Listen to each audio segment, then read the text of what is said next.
Education society Sangli संचलित Shrimati Sundarabai दडगे high school येथे आज सायकल प्रदान सोहळा पार पडला।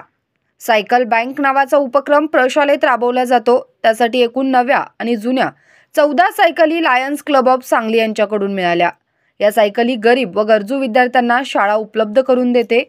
स्वागत व प्रास्ताविक मुख्याध्यापक सुहास कोळी यांनी केले। सुविचार कथन भाग्यश्री दराडेने केले। लायन्स क्लबचे अध्यक्ष नितीन बंग यांनी मार्गदर्शनपर भाषणात विद्यार्थ्यांना सुरक्षित सायकल चालवण्याचे आवाहन केले। लायन्स क्लबचे सेक्रेटरी राजेश शाह, खजिनदार Raju Shirwadkar, Lions member Seema Katmale, Sarla Desai, Arun Sheth, Aarti Lahoti, Kalpeshbhai Mehta, Sukhada Gadgil, R B Patil, Jadhav साहेब इत्यादी मान्यवर उपस्थित होते।